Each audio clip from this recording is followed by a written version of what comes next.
Welcome back to Mount Finance. It's time for another weekly stock review. So in today's episode, we'll be reviewing Walgreens. We're going to take a look at the current and potential future qualities of this company, then we'll dive into their financials. And at the end of this video, I'll share my thoughts and opinions on Walgreens, and it may actually come as a surprise to some of you. So stick around.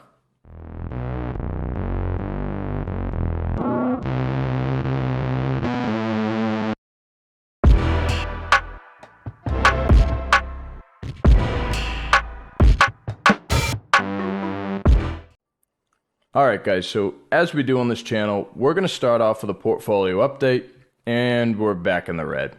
So I deposited $70 into the account, and we're currently sitting at $607. Now if you're new to the channel, what we do here is we invest $10 a day into high quality dividend growth stocks.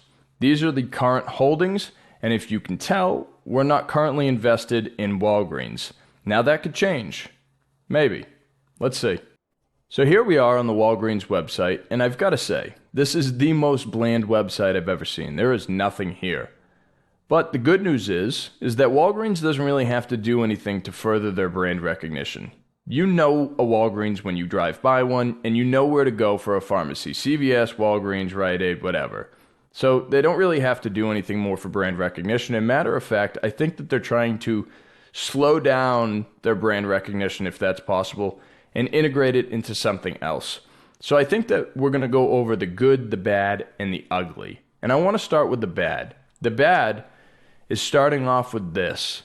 2 days ago, Rosalind Brewer, their CEO, just up and decides she's going to leave. I guess it was a mutual parting with Walgreens, but still, nobody likes it when a CEO, there was no rumblings of this anywhere. She just kind of up and left, took the back door out. So that's no good. She had been there since March 15th, 2021, so she was there for just about 2 years. And I think she did a lot of good things. So let's get into the good things that have happened and the good things that are going to set Walgreens up for the future. The first being this. So Walgreens, they make a $5.2 billion investment into VillageMD. VillageMD, if you don't know what they are, they're basically like a one-stop urgent care, a quick doctor's visit. They have their doctors and nurses down there. You stop in, they write you a prescription if you need one, and you head to Walgreens, CVS, Rite Aid, wherever you go.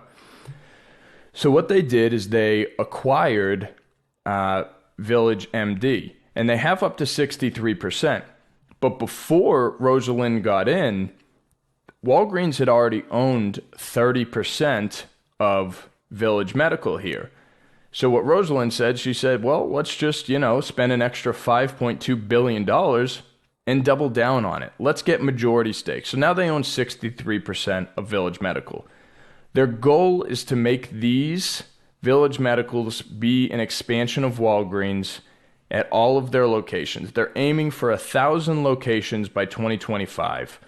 And if we look at this map here, we can see that there are already a lot of Village Medicals at Walgreens. So this is really good for Walgreens. I think this is a positive. And piggybacking on top of that, so we just went over that 6 months in, Rosalind did the VillageMD deal. Then VillageMD inks a $9 billion deal with Summit Health. So Summit Health, if you don't know who Summit Health is, they own these guys here. This is CityMD. They are primarily in New Jersey, but they're in the big cities. That's one thing that Walgreens was saying that they wanted to do, is they want to really get into the cities, but they want to be in the areas. They feel like CVS has dominated the suburban areas, so they want to get into the inner city areas, and they want to get into the rural areas. So this is a good thing to do. There's not a lot of large hospitals in the rural areas, so having places like the one-stop shop clinic, this is great. You go here, and boom, you're all fixed up. So this is exactly what they're aiming for. Now they say that they want to have right here, they want to have 1,000 by 2027, and they want to have 600 by 2025. So I think this is a lot of good progress out of Walgreens. They're going to have a lot of growth here. I think it sets them up better financially in the future. So that brings the question, why would Rosalind leave after she just makes these two big deals? She's behind them, and she just ups and leaves. I don't know. I think that's something to think about. But this is definitely some of the good stuff. Now let's get into the ugly. We went over the bad. We went over the good. Let's go over the ugly. So here's the ugly. This is atrocious. This is absolutely atrocious. So if you look here, their 52-week low, 22.69. They're currently sitting at 22.73. So they're basically at their 52-week low. But if we actually do a little bit of a zoom in here, we can see that this isn't just a 52-week low. This is a 25-year low. They are at a 25-year all-time low. So this is really ugly for Walgreens, and I'm hoping that they can turn this around. But it doesn't look like it when we go over these financials. So the first red flag that I'm seeing with Walgreens when I'm going over their financials, I like to look at the dividend. Anytime a company gets over a dividend of 7%, that gets a little concerning, especially to me. It's a red flag just stands right up, right in front of your face, and you got to look into it. So let's look into it. Let's see their financials. What we do on this channel, we like to look at the revenue, the net income. So we're going to take a look at their revenue now. Their revenue is actually pretty good, guys. It's really not all that bad. They have these 2 years, but they were, this is in billions, by the way. So Walgreens is a huge company. They make a lot of money. But if you go down here to net income, they don't really hold a lot of money. They're not really getting a lot of net income. So they had a good year. This is their best year in the past, 10 years. Or this was actually 5.02. But they're just very unpredictable. This is a very unpredictable company. I don't know what they're doing. They only have a $4.3 billion net income when they're making $132 in revenue. That's concerning. Let's go over to the balance sheet. Let's take a look at their total debt. This is another concerning red flag for me. They have $35 billion in debt.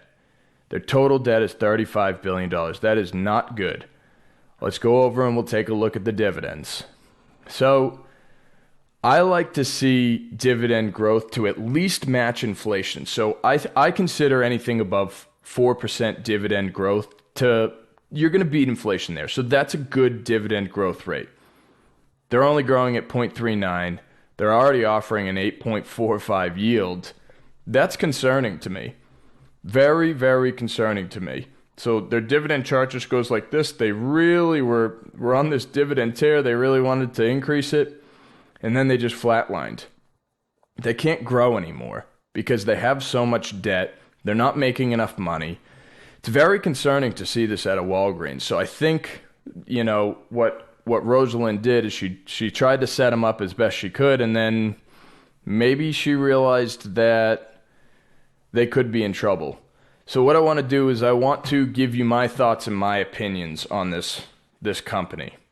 Walgreens is what I consider to be in trouble. And I think that we've known that for a while, and some people are saying Walgreens might be on the comeback. They might be on the comeback. Well, no. So I'm going to look at a company that I think is great. And I've had some comments on my videos saying, well, you're invested so heavily in Microsoft, you're invested so heavily in these companies that are already in your ETFs. Well, yeah, that's because I invest. I want to be majority invested in great companies. So let's look at Walgreens compared to Microsoft. So we just looked at Walgreens. They have we'll look at just, a 3 year, the past 3 years. So they have 132 and $121 billion in revenue, but they're only reeling in $4 billion, $2 billion, $460 million in net income. That's not good. Let's take a look at Microsoft. You can see Microsoft here. Let's take a look at them. They have 211, 198, 168. This is what we want to see. We want to see constant growth. They're always growing.